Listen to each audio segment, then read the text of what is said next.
At the Shane's Rib Shack for a Thursday night, basketball in focus as we get completely in focus down to the last week of the season. State championship games coming up this week. And good to be back at Shane's Rib Shack for this court report, our basketball in focus for this Thursday night. Got Coach Brian Robinson with us from Bishop McGuinness from the Villains, going for another state championship. Again, they've got 8 of those under their belt, going for the 9th straight this season. Coach, I guess something like this never gets old. No, it doesn't get old, but at the same time, you look back on things and you, especially with this year, you feel very, very thankful and very, very fortunate to get to this point again. We've had a number of close games in our playoffs run this year. You put on top of that the fact that we lost our point guard the 3rd game of the season, and it's made things very interesting for us this year, but really happy for the girls, really happy for the school, and glad we have the opportunity and thankful that we have the opportunity to do this again. You had one close game, I think, last year toward the end. That among your championship games, looking at those over the past couple of years, and last year's ending result 57-52 over River Mill. But before last year, a lot of your championship games have not been all that close. No, we've done a good job for the most part in the finals of going there and being very focused. Our toughest games up until last year were in the Western Regionals. We've had a couple of 2-point games. Last year in the state finals, we were down 11 with 3 minutes and 30 seconds left and rallied, went on a 15-0 run right at the end of the game and won that game by 5. And so we've talked about that game at length this week about trying to get off to a better start because we can't keep pressing our luck and testing our luck as far as trying to make that rally again.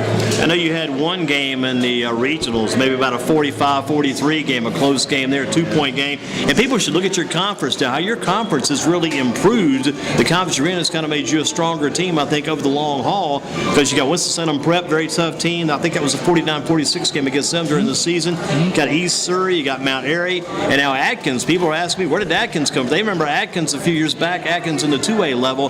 They were just a new team, kind of like back in that day, and they were getting whipped up by people. But now Atkins very competitive. And you had your team. That's 5 tough teams among that conference. That's pretty tough because most teams within conferences have about 5 teams. So all 5 of those teams are tough. Correct. I think all 5 of those teams are, for this year, are legitimate teams that can go deep into the playoffs. That's the kinds of coaches you call state caliber championship type teams. Exactly. And if you look at what took place in the playoffs this year, 4 of us made it to the sectional finals. We played Atkins, and Winston Prep played Mount Airy, and then we played Prep right after that for the regional semifinals. And Atkins was just a putback away from sending us to overtime and maybe beating us because we had 2 of our players foul out, 2 of our starters. And then in the Prep game, we won that by 3, and that was on a bank 3-pointer by us to win that. Well, to put us ahead late in that game and hit some free throws at the last closing seconds to win that battle with them again.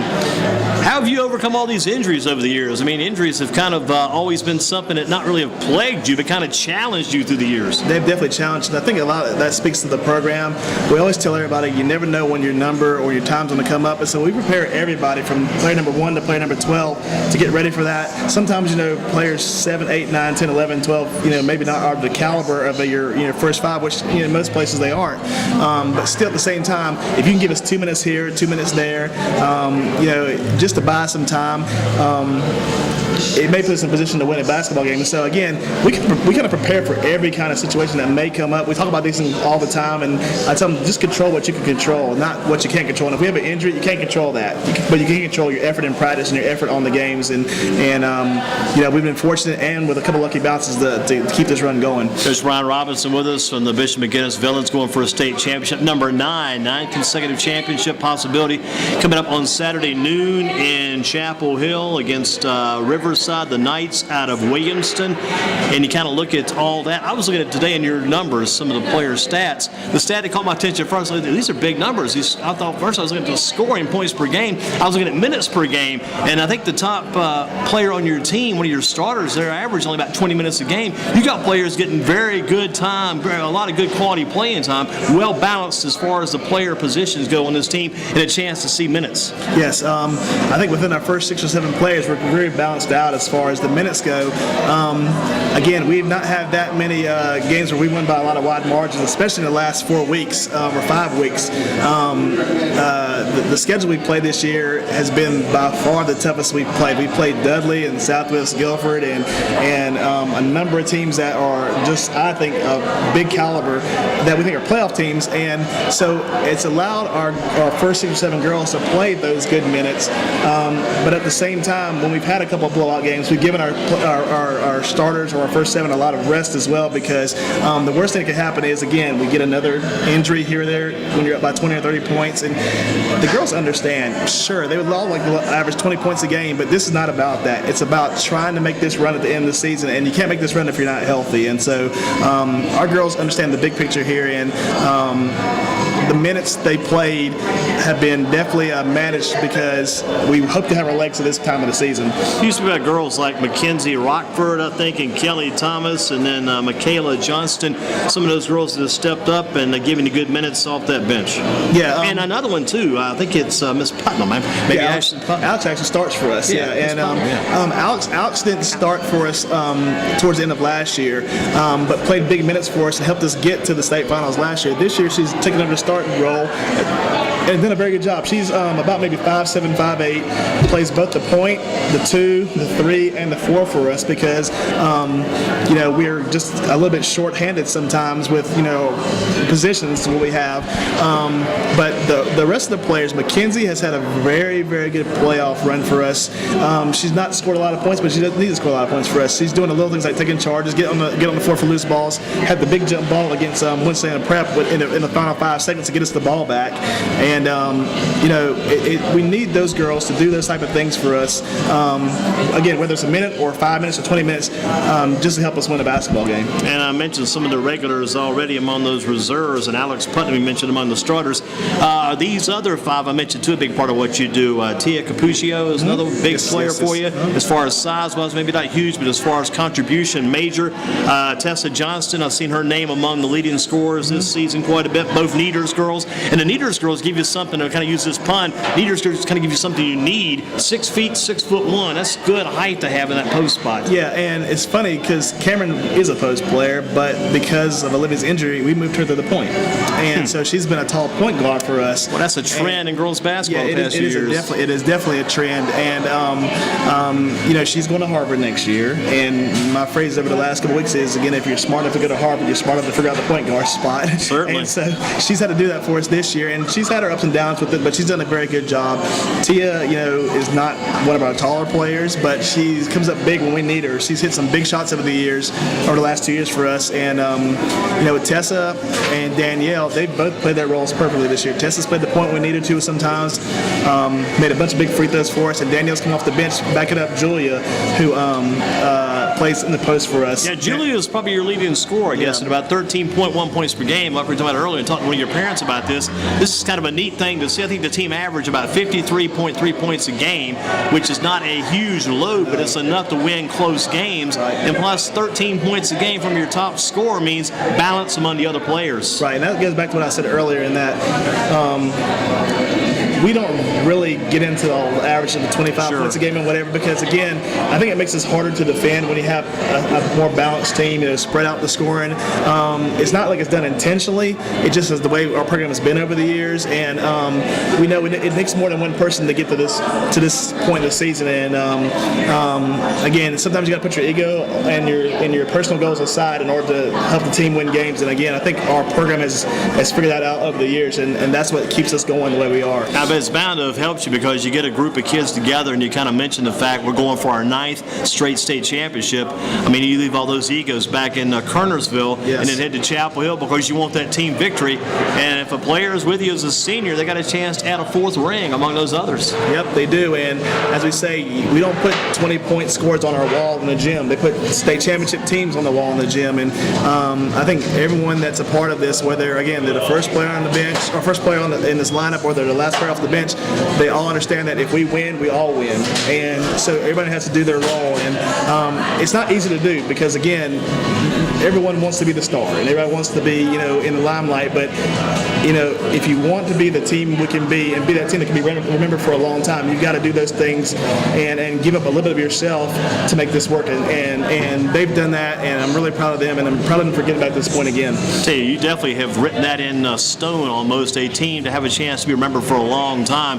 that is definitely something that fits your team and fits your mold. I mean, going for a 9th straight state championship, that's definitely state record material there. And going into Chapel Hill noon on Saturday, I mean, how has the week gone for you leading up to it? How has it been so far in your preparation this week for the big game on Saturday? Well, the preparation's been great. It's funny because typically we play the regional final on Saturday and have a Sunday off. Well, this year we had the snow, so we played Saturday, we played Sunday, we were right up on the court on Monday, so we really haven't had a whole lot of time off. So we've been managing the time in practice, going maybe an hour and 15 minutes at the most, because again, if you don't know it by now, it's too late. It's too late. And so we managed our time in practice, focused on what we need to do to win the game, worked a little bit on them as well, to try to prepare the girls for what they might see Saturday. But more so, a lot of it is we want to make sure their minds are sharp, so you want to make sure that you're very conscious of their mental state as well as their physical state. Is it good in some ways? Maybe is there a plus side of the fact that those games happen like they did? Did it kind of keep you busy and not give you, once you got to begin play on Saturday, play again on Sunday, quick move toward Monday, maybe did it not give you as much time to sit around and think about what's happening next? Maybe is that a good thing sometimes, kind of getting that tournament mode? Sometimes it is a good thing. Again, it comes down to how well conditioned you are and what you've done between November and February to get to this point. If you just won by just winning, like just rolling the ball and play, then you'd be a little more panicky right now. But because I think we're pretty structured in what we do day to day to day. It takes us maybe 10 minutes to go through our pregame stuff or pre-practice stuff, and then get right into practice. And so the preparation that we put between November and February has definitely helped out now, because we don't waste a lot of time. And I think we've been very efficient in what we've been doing. What about this Riverside Knight team out of Williamston? The other Riversides, there's a Durham Riverside, but this is the Riverside Knights from Williamston. 29-0, they've been winning games like 69-17, 75-15, got all these crazy scores, 94-29, 91-30. I mean, their closest game for them has been like 56-35. It's pretty impressive, and the good thing about the snow last week was it gave me an opportunity on Friday to drive down to Fayetteville. That was worth the drive, right? And I went down there not assuming that we were going to win our 2 games in the regionals, but just in case we did, at least I had some point of references to go back and forth with, and they are a pretty good basketball team. They've got a really good freshman inside. They pressure the ball a lot with their guards. They're very quick. They're active with their hands. They trap all over the floor, and I can see why the scores are the way they are. I mean, they play at a very high level, and those teams, unfortunately for us, have given us trouble this year. Southwest Guilford played that way, gave us trouble. Prep plays that way, they gave us trouble. Atkins plays that way, they gave us trouble. And so we've done a lot of work, at least when we have worked on Riverside this week, of just focusing on how to handle the traps, how to spread the floor out a little bit, because I'm sure we're going to see that for 32 minutes on Saturday. And it's kind of a good sword, a two-edged sword. A good thing is that they've been beating teams badly, so your team's going to take them serious in that regard. And then it's kind of good in some ways, too, that you got a chance to go down there, maybe see them even before you played. You saw them in advance on Friday. Yeah, and again, it was just, with the hope that we would advance. And fortunately we did. So now, we had, at least I had an idea of kind of how we need to attack this team. And you're right about the complacency part. Sure, we have a lot of experience, and these girls have been here and played in this state championship before, and you worry about just saying, relaxing and saying, okay, we've made it here, things are going to go easy for us. Well, we learned the lesson almost the hard way last year by having to come back and win that game right at the end.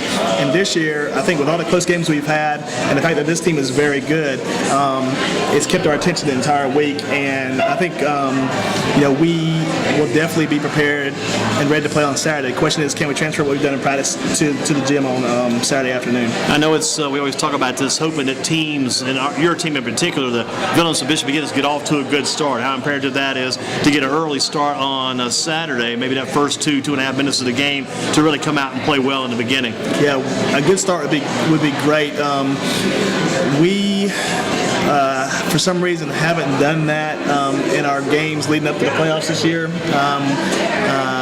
I think we might be due one, which I hope we're due one come Saturday, but it would make things a lot easier, because when you go into that building at the Dean Dome, you're not just playing the other team. You got to make sure you're very cautious as the coach about not letting the girls staring up into the rafters and looking at all the jerseys and banners in there, and the fact that the place is just huge. I mean, it's a big building. It's not a high school gym, and so it's kind of down on you a little bit too. Some of those spaces, like the Special Event Center, the Coliseum, and even UNCG in some cases, a little more spread out, but the Dean Dome kind of comes in on you a little bit. It does, and we need to not make sure that we do not play against the gym or against the arena. We need to play against the opponent, and we've stressed that. And again, fortunately, a few of our girls have played in that building before. Not all of them, but a few have. And if we can take that little advantage and maybe get off to a good start before maybe Riverside gets going, that can maybe tell the game to see who wins that ball game come Saturday. Any experience at all from your team? I know there's some that have been there before, probably over there 2 years ago. You're probably at Reynolds last year. You've been going back and forth between Raleigh and Chapel Hill the past 8 years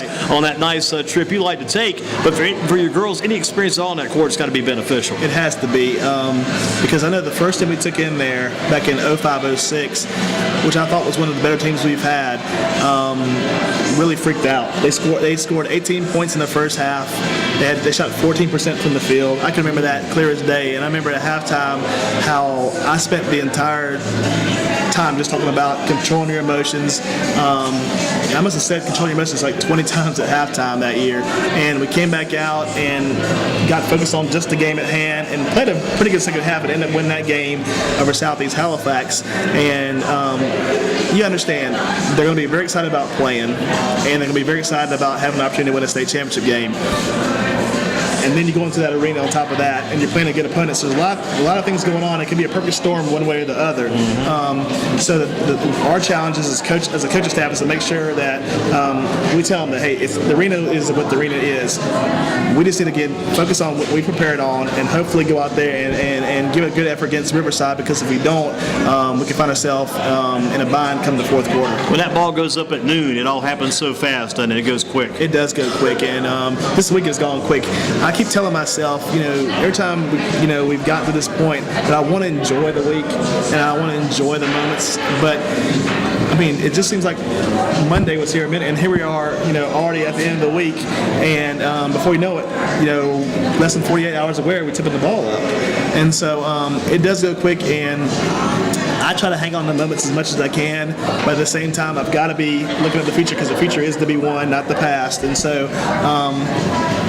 I hope that I can convey to the girls that we need to keep playing the moment, but keep playing forward as well, and not, hanging on to things, because with everything that comes to the state championship game, there's a lot of bells and whistles to go on, and we don't need to get caught up with all that and just get focused on Riverside. I guess from your standpoint, it'd be kind of fun if you could almost just step back, have your assistant coaches run a lot of the week, and you just kind of reflect and look on. But there's no way you can do that. You got to just dive right in the middle of it and run it. And that's fine. And I don't think I'd rather have it any other way. I really don't. Sure, I mean, someday, maybe 30, 40, 50 years from now, I can sit back and say, hey, you know what? Wow, I can't believe I was part of this. And I remember when this happened, when that happened. But you're right. It's my job as a head coach to dive right into it and make sure that we are as prepared as possible to play this game. And maybe my assistant coaches can tell me what it was like.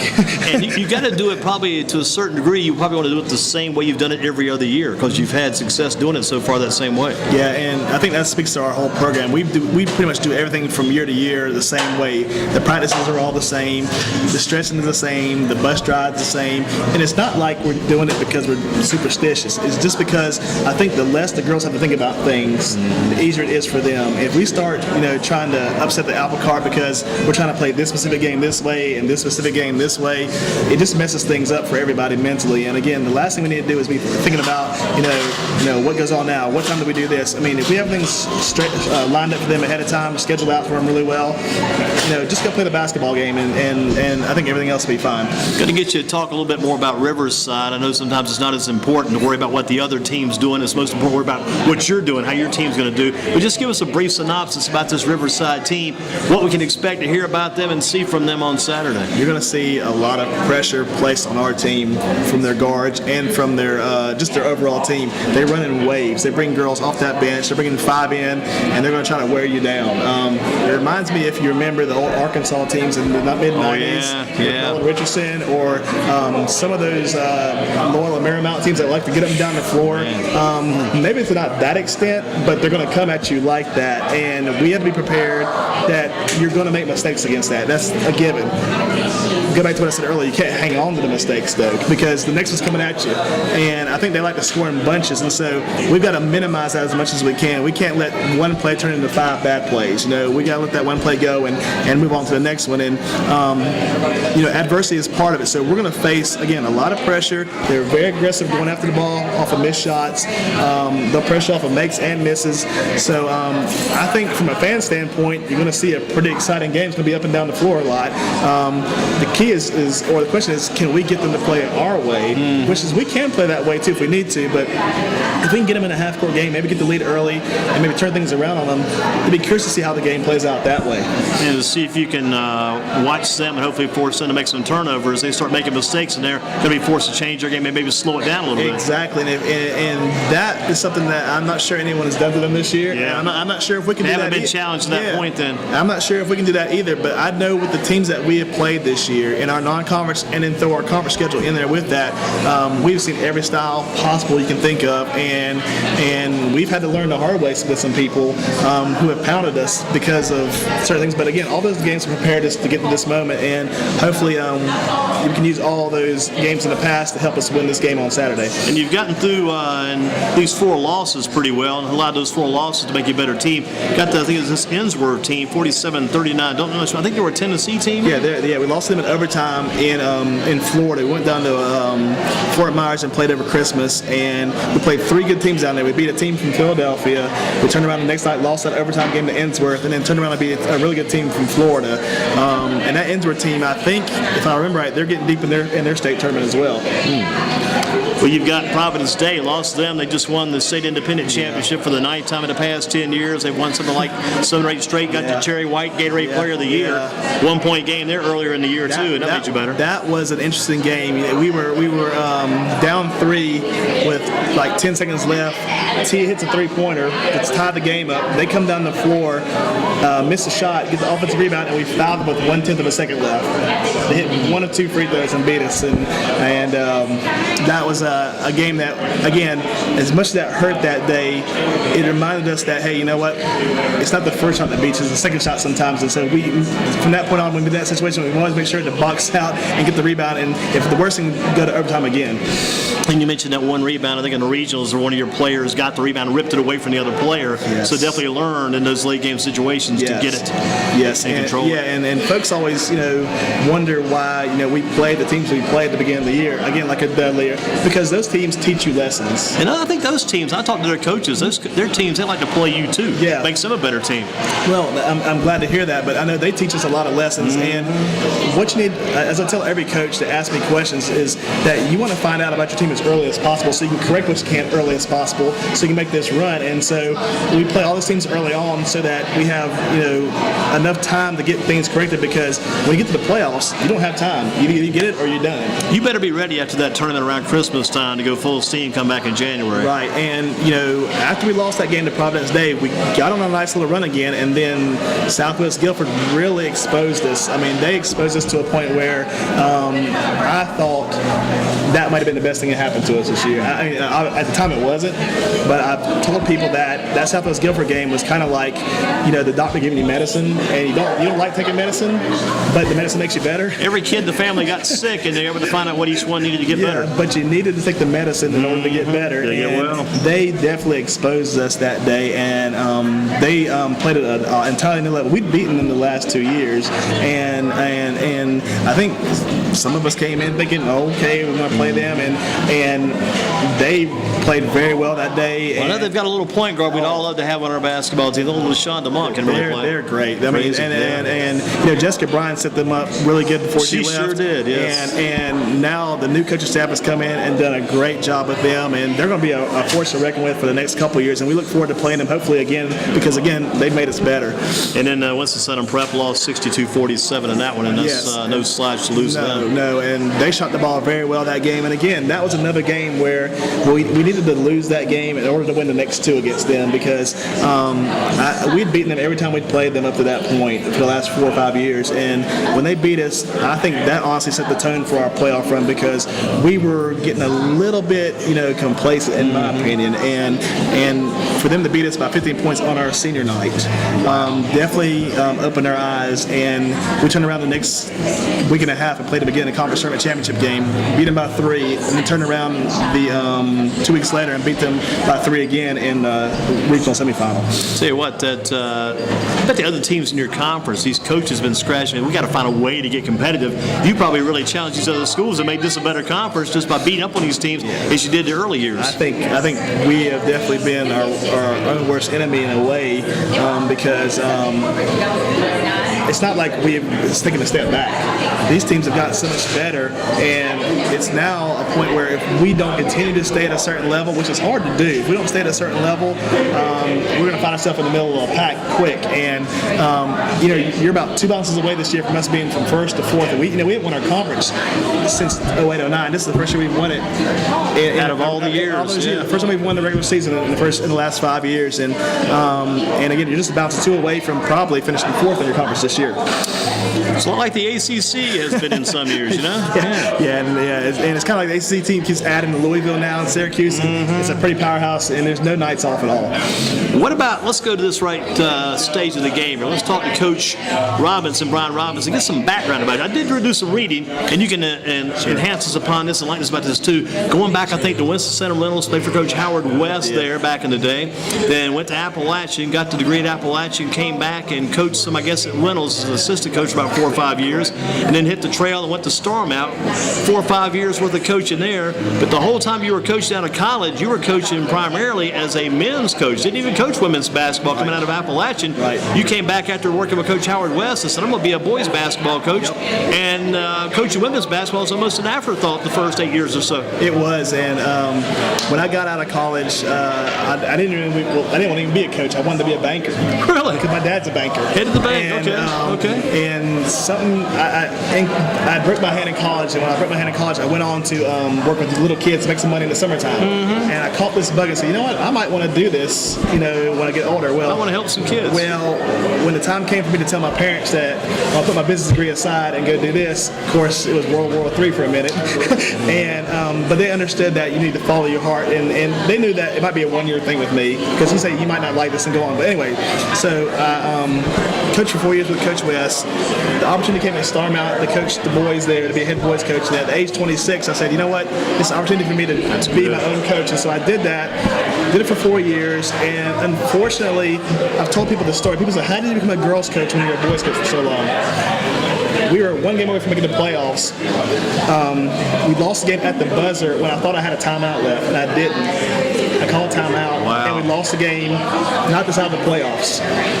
And I was sick to my stomach. I said, I'll never coach basketball again. This is 2002. And it hits young coaches. I think that hits young coaches sometimes tougher than it does older coaches. 2002. I'll never forget that. And the next night, one of my friends said, come watch Reynolds play against Chris Paul. He's playing with Westerover at the time. So I want to go down there and watch Reynolds and West play. I couldn't get in the gym, so I drove up the street to watch Bishop McGuinness play for Cycle Today. And my next door, the guy who lived down the street from me was coaching the Bishop McGuinness girls at the time. Who was that? Mark Pruitt.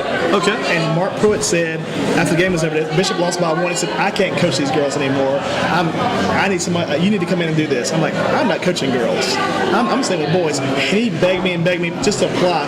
Then he put my name in for the job. He put your name in for the job. You didn't. He put your name in there. They called me up, and I said, well, let me just go interview, because, just what the heck, we'll see. And next thing you know, I get offered the job. I reluctantly take it.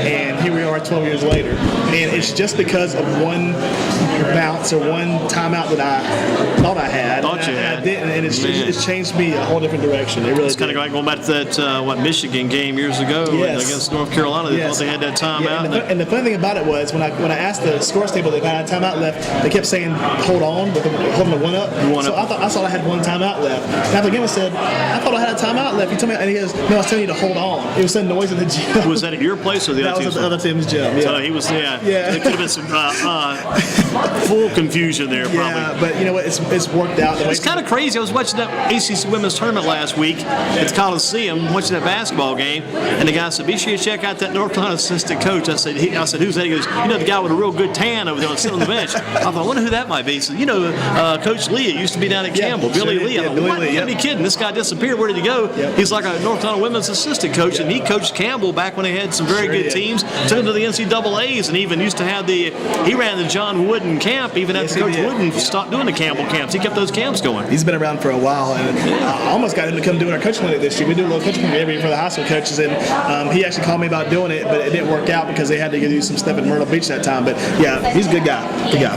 It's interesting how all that came about. It took really a crazy is. bounce in the Starmount game. It really did, and you wonder what would have happened if I didn't call that timeout. Yeah. I probably would have stayed. I probably would still be up there or somewhere else right now. I mean, it's just funny how that works out because I never in my wildest dream thought I'd be sitting here 12 years later when I took the job that day and looking at possibly another state title. Never Some in my wildest crazy dream. destiny involved there. And when you say the word destiny, I was actually in a movie my senior year in high school called Mr. Destiny. I remember that was a baseball movie, wasn't it? They filmed it over Winston-Salem, the old Warthogs. I was a senior in high school, and I played center field in that movie. So if anybody wants to see the movie sometime, Man, I'm about this big in the movie, but I have a little about 2-second role in that movie. And Now, there were a couple of big names in that there was movie. Courtney Cox in that movie when she first got started. Jim Belushi. Jim Belushi, he was a big name in that movie. Renee Russo was in that movie. And that was filmed in Winston-Salem. Yep.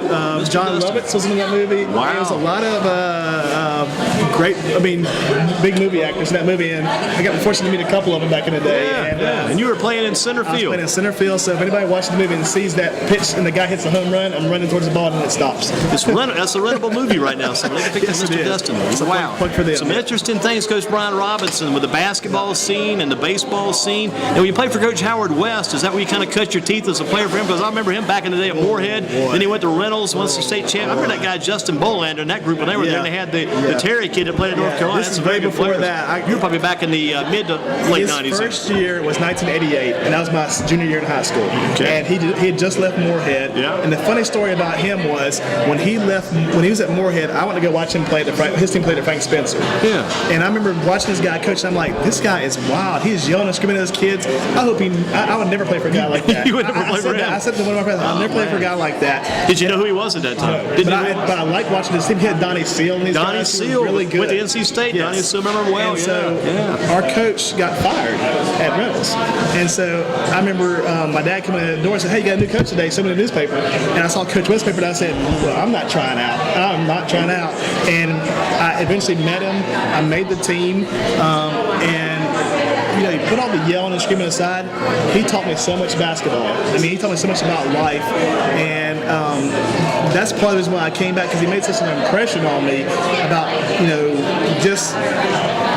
I was amazed about what he knew about on the court stuff, and then how that translated to off the court stuff. And so, I owe a lot to him about setting the stage or setting the table for me getting to this point. Sure. Well, basketball means a lot to a guy like Coach West when you look up and he's still coaching today over for South Country Day. And I thought that was very interesting in the Winston-Salem Journal. I read that piece online about when Coach West took that job for South Country Day, and I think Andy Muse over at Mount Tabor was saying, what's he going to say about these private schools now, about these players, that type thing coming in, which was kind of interesting. But I know he had a pretty good year over for South Country Day. He was about 20-some wins, and like you say, your conference, he's in one of the toughest. He's got to be in the toughest independent boys school conference in the entire state. He's in the toughest conference, boys, girls, whatever, because you throw Wesleyan in there, Greensboro Day, Freddie Johnson's like, High Point Christian, all those teams. And then is, if I'm right, is one of the other High Point schools in High Point Christian, yeah. They're a powerhouse, and so night in and night out in that conference, to win 20 games in that bunch is pretty good. And I think Wesleyan and Greensboro Day, if I'm correct, played for the state title this year. They did. But you owe a lot to Coach Howard West. After all you saw up at Moorhead, it all turned out to be really good stuff. Yeah, and I still use a lot of his system today. Not all of it, because I've got to tell it to the girls, because obviously none of these girls are going to dunk the basketball. But the way he just structured things, and more so of anything, just how to structure practice.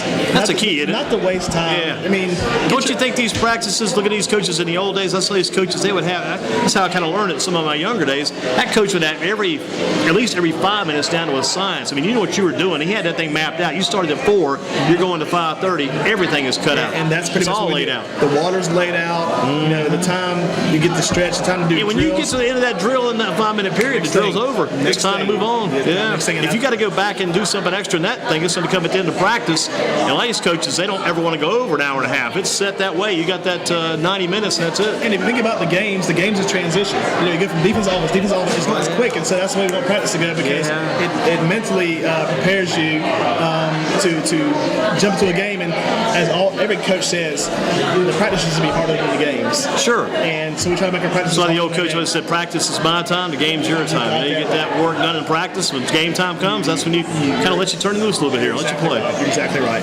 What about yourself now, from looking at the basketball? Were you able to develop some things about this game and maybe change some things about the game to fit for your Bishop McGuinness team? As far as coaching style and implementing things about the game, things you knew before, kind of change those and set those up a little differently for your girls team here? Yeah. Because you mentioned earlier it's a little bit different maybe for what you did with the boys than what you're doing with the girls. Yeah, it is a little different. I mean, more so how to defend.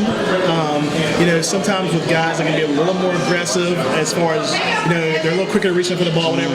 We're more of an angle type team about, you know, don't try to jump up and block a shot, take a charge, those type of deals. And, you know, But it's a little tough in the beginning to teach a girl how to take a charge. I'm sure a lot of the young ladies in the beginning, they're probably saying, I don't want to fall down. That's going to bust my rear end when I fall down like that. When Cameron comes, when we talk to Cameron, Cameron's actually broke the record for our school record for charges. She took 31 charges this year. And she's embraced that role. Mackenzie Rockford's in Dublin. She'll sit there and take a charge for us. And the girls understand that it might hurt for a second, but it feels good when you know you get the ball back for your team and you got a foul on one of their players. And you may have just changed the momentum for the game. Well, you're talking about momentum. That's one of the biggest momentum changers in the entire game. The difference between the block charge call, you know, which way it goes. Somebody's going to be pumped up after that play. It really is. And, we're fortunate that 2 of the games we've won over the last couple years in the playoffs have been won on taking a charge. We actually in the state championship game last year, the game turned when Cameron took a charge. And then 2 years ago in Mount Airy, we were up by 1 in overtime, and Mount Airy's driving to go win the game. And we took another charge by Lauren Cushion, who's graduating now, to the charge, and we won that game in the last 10th of a second. Well, you beat Rivermill last year, got Riverside this year, and like we said before, it's a little different every year, so you got to approach it a little bit different every year. What's the overall team approach this year going into this game coming up for Saturday? What's your overall team approach going in? Trying to be a little more aggressive from the onset. I think last year we kind of dipped our toes in the pool, whatever you want to say. We kind of felt things around, and before you know it, we're down. Kind of wading around a little bit, didn't jump completely in. We were down 10, 11 points before you know it, and we had to fight our way back the entire game. Hopefully this and year. Rivermill is one of those teams too, and you can change it around a bit what I'm saying if you see it differently. But the way I saw Rivermill, they've been building all those years. We're thinking about this Rivermill program. We're going to try to get a championship, and they had a lot of steam for a while there. They were ready to get that championship, but to deny them that is pretty big because after all they put into that program. Yeah, and they were a team to reckon with for the last 3 years for us because we played them in the playoffs. Barely beat them in the 2010-11 year. Barely beat them the year after that, and then got them last year. You know, right at the end. And you know, Hamilton Perkins does a wonderful job of that program. And the fact that he lost all those girls this year and got them to another 21 season is pretty amazing. And again, one of our conference teams, when St. Prep knocked them out. And it's just kind of funny how our conference keeps coming up into the fray and how we're all determining a lot about who's winning, at least in our level. You know, one time I'm hearing that one time Shaylin Burnett was there for a short period of time. The girl was the son. I could just imagine. I mean, I don't know what they would have been like if she would have been a senior there this year. When Shaylin was a freshman, she was very impressive. And throw her in there with all the girls they had, and I knew the next year if she'd have stayed, they would be probably the league favorite for the state championship. And trust me, it didn't break my heart when she transferred. It didn't from a state standpoint. Well, that's a kid I know that knew how to take a charge. Yes, and she definitely gave them something that we could not defend, which is a very active girl that can attack the basket, shoot the three, and you know, put her with Lanera Ruffin, and that was a hard duo to deal with. And she had a lot of strength too, real strong girl. And they're both going to Elon, from what I understand. Wow. Lanera's already there, and Shaylin's going there. On her way, yeah. Now, you put some kids in college too yourself. You've had some kids go on to the college ranks, and you look down at Megan Buckland at North Carolina. I guess 3 major knee surgeries now, injuries, and looks like she's still got a good attitude. She's handling it well, taking it well, and staying with the program, and being a big part. She's helped that team out some now, even with her presence on the bench there. It broke my heart because I knew how hard Megan had worked to get back, and then to watch her play that night against Tennessee, and as soon as he planted and went up in the air and came down, I knew what had happened. And the fact that she tore it again was just devastating to her, to all of her family and friends. But after talking to her, she said she's going to try it again for a 4th time. Does she have 1 more year left? Actually, I think she has 2. But 2 more. Yeah, so she'll stay with it. Times, and she loves the game so much, and it's a part of her. And I support her 100% if she wants to do it again. And hopefully it won't happen again. But it's in someone else's hands. It's not in hers. It's not in mine. And just let it be. But I really admire the kid for at least having the gumption to try to go out there and do it again. What about other young ladies that have gone to college? I know you had a kid go to Maryland a couple years ago. Catherine Lyons was she was there from 03 to 06, or 07, excuse me. And she went to Maryland, played a couple years there, and transferred to Marist. Did a very good job because Maryland came right off the national championship. Oh yeah. Yeah, and she was part of that team, so it was hard to get playing time on that team. But the fact that she was a kid who was considered to be too slow, kind of one-dimensional, and she got to play on considered the best team in the nation at the time. Spoke a lot to her work ethic. Then she's come back. She actually coached at Westchester for a couple of years, and now is doing a lot of work. She's about to go on a missions trip right now to China, and it's very neat on her. And then you know about Cameron, who's going to Harvard. Harvard, right? Joya is going to go to Western Carolina. Western Carolina, the play ball there. Yeah, and then we've had a lot of other kids that have gone at the D2 and D3 level. Brittany Cox went to Pfeiffer, had a great career at Pfeiffer. Sammy Goldsmith and Sarah Coons. Sammy Goldsmith, that was a good ball player back in the day. And they both are playing D3 ball at Lynchburg. And Lynchburg College. Is Sammy Goldsmith off the subject just a tad, but is she also doing lacrosse up there? I believe she is. She was quite an athlete. She's a great lacrosse player, and that whole family's lacrosse. That sure is. But it's even the ones that have not gone on to play college basketball, it's great to know that they've all stayed in touch with me. And it's neat to have that kind of family atmosphere, especially when you get to this time of the season, because they also just show their faces right around this time. And it's also kind of neat too. Some of your basketball purists would say this is not the direction of basketball we should be talking. I think it's kind of a good thing. The fact you won all these championships with not a large, huge stack of D1 players. You've done this with players that overachieved many times. Yeah, and again, how about this kid like a couple years ago? This Katie Bursky. I thought I'd give her dad, Nor Bursky, a pop because Katie was on there a couple of years ago. That 6-foot kid who just hard worker, maybe didn't accomplish everything she wanted to, but she was with you for 4 years, got the rings, did a good job. Yep, she was one of the best kids we've had in the program. She always was there on time, ready to work hard, always had a great attitude, and whether she played 20 minutes or 2 minutes, she was going to give her best every single time. And I think that's more of the profile of the kids we've had in the program, that they're going to do their best no matter what their role is, because they want to see the team do well.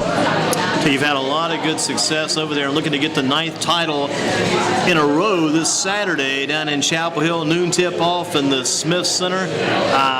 What's the rest of the week hold for you? You got, like you said, less than 48 hours.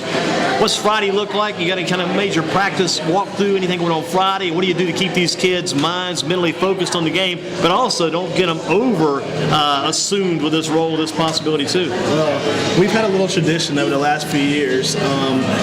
With some of my connections with USA basketball and whatnot, I've been able to meet a lot of these college coaches. And so on Fridays, I've called down in the early week to Duke University. That's right, because Mr. Bursky told me about the shoot around at Cameron Indoor State to see if that would be available. And so typically it's only open about 30-40 minutes. Yeah. So tomorrow we're going to have a send-off. You got that nice window. Yes, sir. We're going to send off from school. We'll drive up to Durham, have a short little practice. A, because it gets us running around, and B, it gets us away from everybody down here that wants to be well-wishing and patting you on the back. But that's kind of wild, too, because you can tell people down the road, and you can tell other people a couple of days later, we practiced at Duke and played at Carolina. Not too many people can say that. No, and then the girls really enjoy the fact that we get to go on the Cameron Indoor Stadium, which I told them today was probably one of two more hallowed arenas. I was going to say, I think my first thought, just basketball. Period. First thing I think of, it's like going to the Smithsonian Institution. Exactly. Yeah, it's like going to the Smithsonian. I mean, it's like Yankee Stadium to a lot of people. Exactly. And hallowed ground. You look at like maybe Kansas Arena, and you look at Cameron Indoor Stadium, and they're two of the more high-profile places you can go to. That's the old-style arena. Yeah, you mentioned Kansas, exactly. Yeah, and the fact that they get to go in there and see that, they might not know the history of of Cameron Indoor Stadium, but they know what they see on TV, and maybe down the road they'll say, you know what, wow, we had the opportunity to have that by ourselves for 30 minutes, 40 minutes, and just run around in there, and it's a pretty neat deal for them. And the ones that have played for you all 4 years, if everything goes right Saturday, they're going to go back and say, something worked right about this Cameron visit every year, something good about Cameron in my history of basketball. Maybe, again, we don't want to play a superstition card, but again, it's something that's a pattern that we've worked on the last couple of years, and we've been very fortunate that it's worked out for us, because one year I remember Cameron was going to be closed to do some renovations in there. Yeah. And we weren't going to be able to get in there because the Carolina Duke game was at Chapel Hill that year, the last game, and so I'm thinking, we might not get it, but they said, you know what, we'll let you in for like 20 minutes, just go in there, and we made the most of our 20 minutes, so, yeah. Now, when you go for 30 minutes, do you actually do anything with the basketball? Let's get some workout in. That's good. We get some shots off and maybe go through a couple sets, and then we actually talk about the next day, which is how to line up from the starting lineups, how to shake other girls' hands. We do all that in there because I don't want them to be nervous about, okay, where do I stand? Who am I behind? Where am I where do I do that? So we work on all that ahead of time. So the next day when they call names out, we know exactly where to be, how to go, and it seems silly, but again, that's one less thing. It's good to know which way to go when they call your name. It's one less thing off their mind. Exactly. That's a good thing. And plus, a lot of the coaches like to be on that college court the day before they go to another college court. Yeah. And the state high school athletic association is not going to give you practice time on the game site. They won't allow that. They will not allow that. So it's fortunate that we have another. Kind of get that big feel. Another nice school in there. And I know Cameron's nowhere close to the size of the Dean Dome. You probably put 3 cameras inside of the Dean Dome. But at the same time, it is an opportunity for them to get on a college court and run around for a little bit. Whether that translates or not to us winning those games, I don't know. But at least, they have the opportunity to do that ahead of time. Gotcha. So a lot of good things going on for you. Coach Brian Robinson with us. Do you see yourself coaching women's basketball the rest of your life, or is it too soon to be able to make a statement like that now? I get that question every single day, it seems like, especially at this time of the year. I don't know what the future will hold after this game coming up. I would love to continue going on ambition if I could, but again, I have my hands in other things, though. I chair the WBCA High School All-American Game, so I chair that. At one time, you were actually coaching a college team down in Florida, helping them coach and doing this at the same time. Remember that? I was doing that in 2000. In 2009, I did that, and I worked for a NAIA program in Lakeland, Florida, Southeast University. I work with USA Basketball as well, which is, we work at the grassroots level, so we get the 16 and under, 17 and under girls before they get to the 19s and to the actual Olympics someday. And so got my hands into that, and I don't know which way the next, I guess, journey will be for me coming up. But I know that it's definitely been a lot of fun the last 12 And you were like Coach of the Year for one of those groups last year for the entire nation, if I remember correctly. And I was very fortunate for that. Thank you. I was very fortunate for that. And again, the opportunities I've had by just moving to girls basketball have been incredible, and it makes me very thankful, and it keeps me very humble because I realize I get to do a lot of things that a lot of coaches have not been able to do, and I've been around a lot of great people over the years, and but at the same time I realize that it can turn on you in a minute, and so that's why I try to keep these girls as humble as possible, and to try to keep myself or remind myself that what, it took a lot of hard work to get here, some luck as well, and that you should be very grateful for everything that's presented in front of you. It's a lot of work, it really is, but at the same time, you'd rather want it to be that way than sit on your couch at home and twiddling your thumbs. Sure, because I tell you, when the basketball games are over and you got those nights, if you got like a Friday night and you don't have a game, that's a weird feeling, isn't it? It's a very weird feeling. I mean, it seems like I'm basketball 24/7, and to have 10 minutes just to go away. Yeah. It's pretty nice sometimes, but I realize there are a lot of people that are dependent on for me to do things for their daughters, and that I have a responsibility to keep myself at a certain level, both on and off the court, because I know a lot of people are hoping that I will help their kids reach a certain level someday. Here's another question that comes up a lot too, and this is out of your control, but your thoughts about it. Do you think Bishop will ever change going from 1A to 2A down the road? Do you think it depends on the student population? Last year we got close to doing it because we had the situation where we almost did, and until we do that, I know from the girls basketball standpoint, we are going to definitely play 3A, 4A teams all the time sure. on the non-conference schedule because those teams make us better. If they were going to move us this past year to 2A, we would have taken it. Actually, I told all the girls after the season's over, if this happens, let's get prepared for it and play.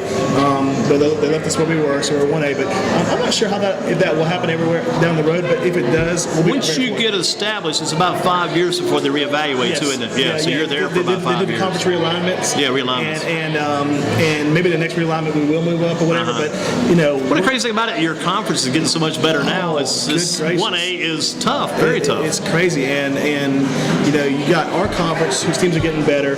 You got the conference with Cherokee and Smoky Mountain Conference out there, Cherokee and Hayesville, all those teams. They're better. And then you throw in now this group on the east side, Riverside, and that group. I mean, and River Mill's not going to sit still for long. So the 1A basketball is very good at the girls level. Let's call a couple of girls up, maybe to come and stand with us here, sure. and just get your thoughts about them. Sure. And then I'll bring some others back and kind of talk to them individually. Who do you want to bring up here first? We'll get Olivia DeFrancesco up here. Olivia's up then. Let's get her up first then. Let's get Olivia in. You want to get her a chair here, or just let her kind of stand, I guess. Okay. Because Just a few brief questions. Come on and take a spot right here for us. Let's get the coach to kind of put him on the spot about Olivia here. Coach, first of all, on Olivia, what can you tell us about what Olivia means to this program? I know she's been injured this year after about 3 games. She went down with injury. Talk about what she means to this team. Olivia has been just a pleasure to be around for the last 4 years. She's always smiling. I don't think she's had a bad day, except for the ACL. In our program, even when she had that, the kid, she puts a picture of the actual ACL injury in the game on her phone as her. I'm like, I don't want to see this, Olivia. But she has been another coach for us this year. She has definitely kept a good team morale and chemistry, and kept the atmosphere at a positive level for us all year. I hope the future works out for her well, that she can continue to play basketball, in college if she wants to, and I'm definitely going to miss her a lot. What was her role with the team when she was active? What was her role kind of like? She was our point guard, right. And she's a kid who, when she was a freshman, sophomore, did not want to play the point guard. She adamantly told me that a couple of times, that she didn't want to play, and at least the point guard spot, and we turned it over to Sammy. But last year, I think she really embraced the role about midway through the season. We just lost to East Surrey, and from that point on, she took that role, and she was a big part of why we won that state championship last year, and why we made the comeback to win a state championship last year. Give me a memory you're going to take with you over the years, look like Olivia, a memory of Olivia that's going to stay fresh in your mind from this 2013, 2014 team. Which one can we go with Olivia? Olivia has a bunch of them. Honestly, and it's nothing silly. I can just remember she and I walking in San Francisco. We took a trip last year. One of your big tournaments. And we went to Alcatraz. Wow. And I just remember she and I walking and talking about things last year in Alcatraz. And it's not that I have many moments one-on-one with the kids away from that. And I don't know why that stands out to me, but it really does, because we were talking everything but basketball that day, and Alcatraz is not one of the more pleasant places to be in the world. But I can remember that, and I'm sure she has some memories as well. But for some reason, that stands out to me for whatever reason. Let's get our next player. Thank you, Olivia. That's Coach Brian Robbins with Olivia. Who's going to be next? I'll let the coach continue to make the call. Come on, Julia. We'll keep these general questions and get a few others. We get a few players to take the sit down from Coach Robbins. Who do we have up next, Coach? This is Julia Brown. Julia Brown, you're leading the scorer on the team. And talk about her importance to the team. Julia has been basically our anchor this year. She has been someone who we can rely on to make a basket or make a play or even just make a speech when we need to. Kind of like the go-to player? Yes, and she's had a wonderful year this year. She was Conference Player of the Year. She was bodes well in that tough conference. she was Wow. Western Regional MVP this year. Was she targeted to be the leader of the team before the season began? Well, I think she has leadership qualities amongst her, and you can see that starting to come out last year. She's someone who's had to work for everything she has. She's an undersized post. She's not the 6'3" girl. She's 5'11", but she works as hard as anybody we've had in the program for 12 years, and I'm really happy for the way her season's gone. I hope she has one more good game in her. And talk about what her role is going to be like Saturday. I know her role has been important all season long, but talk about the tall point guard in Saturday's game. Kind of taking us back to those girls like the kid down at Northern Guilford a couple of years ago. They had the sisters down there, the Kofer sisters, and Coach Furlow turns her into a point guard. It helped the kid for college. Julia can play both inside and out, and she's had even Paris Key kind of became a point guard for Paige, and they're going on to college. That's a good thing. Julia's had to play. She's handled the ball several times for us this year, but I think her role this week, Saturday, is going to be basically, can she play great defense against their post player without fouling? Can she rebound the basketball and then run the floor? She's very good about getting out and running the floor harder than the other post players, and she gets positioned early on, and I think that's where she's most effective for us. And again, she's another one like Olivia that going to really miss a lot when she's gone. And I'm sure, like you say, her rebounding is as key as anything. Those defensive rebounds, even the offensive rebounds, trying to keep things alive while she's in there. Yeah, and we need people to clean the glass for us, and she's definitely done that for us this year. And the fact that she's willing to stick her nose in there and get the tough rebound for us at the tough moments speaks well, because sometimes the teams, people look at us and say, well, they don't look that tough. But then Julie steps in there and they say, oh, they're pretty tough. Think about it, if you will, maybe a memory you'll take with Julia down the road after all these years. When Julia was a freshman, I remember us being in Myrtle Beach, and we were sitting at the dinner table together, or the lunch table, whatever the one, and we'll keep it to ourselves, but she knows exactly what I'm talking about, because it always comes up about some birds on the ocean. Wow. And we'll leave it at that. Well, that's a good thing about having a team like this. You got memories in San Francisco, Myrtle Beach, and Florida, everywhere. We've been very fortunate to have, but the worst trip we ever took was to Delaware. And we stayed in a hotel that was to be condemned a month later. And it was condemned a month later, and Julie was a sophomore at that time, and I think she remembers how not 5 stars that hotel was. Did you guys start making those Washington trips? They used to have a tournament, maybe Washington, around Christmas time. We used to go to Phoenix a lot. Phoenix, yes. wow, okay. But again, a lot of that is from the teams that have in the past, their success, and then people have national tournaments that invite us to them, and sure, we go sometimes get our brains beaten out in those tournaments, but again, how that has helped us progress has been wonderful, because we might take a beating in December by 30 or 40 points, but come back and be better for it come this time of the season. Who do we have up next, Coach? Thank you very much. Cameron's next. All right. So Cameron is the senior, Danielle is the sophomore. Yes, and Cameron's going to Harvard, and Cameron is the one to take up the point guard spot for us. She's being the point guard for you. Yes. So now here's the tall point guard, Cameron's in here. Talk about the overall importance of what Miss Nieder's, Cameron's, meant to this team over several years, not just this year, but every year, and the transitions that have probably happened this year. Cameron's transitioned more in our program more than anybody we've had. She started out as a freshman playing the 5. The next year, as a sophomore, she played the 4 and the 3.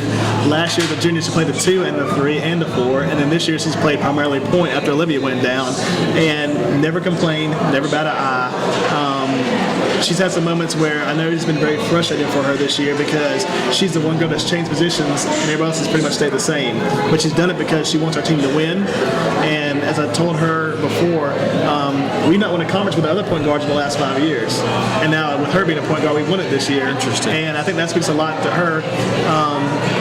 Just her overall want of this team to win games. And I'm really just proud of the way she's handled things this year. She's had to adjust, too, to the scoring change. I remember back, I follow your box scores from times. At one time, she was like the leading scorer, and then she's got to adjust to other players taking over. One time, Danielle came up with, man, Danielle's outscoring everybody on the doggone team. Yep. Then it kind of continues to transition as far as the scoring and what your team does, too. Which you got to move through that. That's tough. Yeah, but again, it goes back to what I said earlier about giving up a little of yourself to make this work. And yeah, Cameron easily easily could average 14, 15 points a game. There's no question about that. And sure, she's having maybe 7 or 8 this year, but again, I think she would trade the 14 points a game for us to be standing here right now, getting ready to play on Saturday. And again, 10 years from now, as I said earlier, they're not going to honor her for scoring 14 points a game, but they're going to honor her for winning maybe winning 4 state titles. They're going to honor her for winning 3 for sure. It's going to be crazy. Everybody comes back 10 years. And I'm going to ask them one question about that later. We'll get the girls individually. But 10 years, all the people coming back. And I've talked to other people say a lot of people come back for these games. I was talking to Mr. Bursky. Nor Bursky said, we'll be there Saturday. He said also, I think Aaron Toomey comes back to some of these games when he gets a chance. Yeah, well, a lot of people come back. We have a lot of girls that, when playoff comes around, they're there. Yeah. And they come to regular season games too, but now they're on spring breaks and whatnot. A lot of them show up to the games, and it's almost like Christmas time again when the family comes home. And it's neat to see, multiple kids that you've coached in the past come back. And I'm hoping this one will come back too if we make it again down the road. But she's got bigger and better things down the road at Harvard, and I'm sure they'll keep her busy there. And again, her role on Saturday is going to be so important. I guess, like you say, running the show and the defense. It's tough being a point guard playing that defense on the opposing guard or point guard too, because you play your rear end off on defense, then you got to try to get some help and score some points and dish the ball off to an offense. And the teams haven't been easy on her this year because they know if she's playing that hard on defense, they're going to turn right back around and play her and trap her on offense. And then the fact that they try to wear her down mentally a little bit. And as you know, my thing with Cameron is don't try hard, just play hard. And because she's going to do that for us. And again, she's had her moments this year where it's been very frustrating for her. But the thing about it, she's always there when you need her, and not need her, but need her. Yeah, that's a good one. I like that. And it's someone that just like Julie and Olivia just said it again. Going to miss her a lot too because she's been a rock for our program. What's the big memory though over all the years? Thinking back to Cameron Neaters. Cameron and I tend to butt heads sometimes, and it's because I think we both want the same thing, and she gets frustrated with me because she's ready to move on to the next play, and she may have done something bad, so she wants me to let that go and move on, and I want to remind her about correcting the play. She's got the short-term memory. You want a little bit of a long-term memory. So she's asking me to get the next play called, and I'm reminding her about the current play going on, and it's you have to be there, but it's going back and forth between both of us, and she's laughing about it now, and I'm laughing about it now, but it probably happened on Saturday. We'll be both mad at each other for a little bit. I'll have her back up in a couple of minutes to ask her some more questions. Coach, who do you want up next to kind of talk about here? There? You get a chance to talk about the players. Danielle Neaters.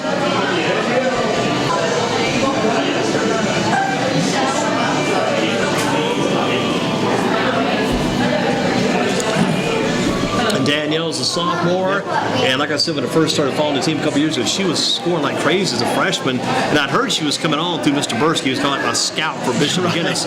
But talk about how her position, everything has kind of changed with maybe the past couple years, and also her importance to the team, what she means to this team, what she does for this team. Danielle is as talented a kid as we've had, in my opinion. I've told her that. She has really come along the last 3 or 4 weeks as far as her attention to detail and how well she's brought some more intensity to the game. She's someone that, when this group of seniors leaves, we're going to look to her and a couple others to be, the next cornerstones of our program. And as far as this year goes, she is someone who I think it can be a multiple threat to a lot of teams. She can handle the basketball. She can play inside. She can play outside. She's very strong, and she can handle the basketball. So those things, are very important. She's a very versatile player for us, and she's the one that came up with a big block against Westerover Prep to win that game for us last Saturday. And again, her role this coming Saturday as far as taking the court against Riverside. Yeah, to be another player to complement Julia and Cameron, because when we have all 3 of them together, we definitely become big all of a sudden, or tall all of a sudden, and when we can use that height to our advantage, we're a pretty good basketball team. We're going to probably need Danielle more so on the defensive end, helping us guard their better players that are taller, and to, like Julia, rebound the basketball. And again, it's the kind of thing you can't teach. She's got that height, her and her sister both, something they've been blessed with, and that's a good thing to have. Anytime you get 6 feet or better with young ladies in basketball and they've got talent to go with it, that's a huge blessing. Yes, and Danielle, again, just a sophomore and still learning, has a big learning curve to go still, but really happy with their progress from the beginning of the season to now. And again the memory with Danielle? I know she's been with you now, I guess, a couple of years, but there's probably been time to have a couple of key memories that might stand out, maybe one or two. Oh, with Danielle. Got a big smile always, I know that. Because I think she's worried about what I might say here. Honestly, I think the memory I've had with Danielle was earlier this year, it might have been last year. We were playing at North Surrey, and I got on her pretty hard at halftime. And we're in the conference championship game, I think, or maybe one of the last games I played against North Surrey. And it's the first time I've really gotten on Danielle that way. And it was pretty much her and me in the locker room. Everybody else was just listening. And I was curious to see how she would respond to that. And she came out in the second half and responded like a champ and helped us win that game, a big game at the time, because we needed that game to move on. And that told me right there that the kid has something inside her that if she just bottled it up, like most sophomores, if things bottle up, there's great things ahead for her in the future. Well, she can have a seat now. We'll get her back up in a couple of minutes. And who's up next? Who's on the spotlight next? Yes, pretty much. Yeah, that's the regulars. Okay. How about let's go back to Julie. Maybe bring Julie in. I'll let her take the seat you have right there and give them about 5 questions each to kind of steady the flow of the ship here.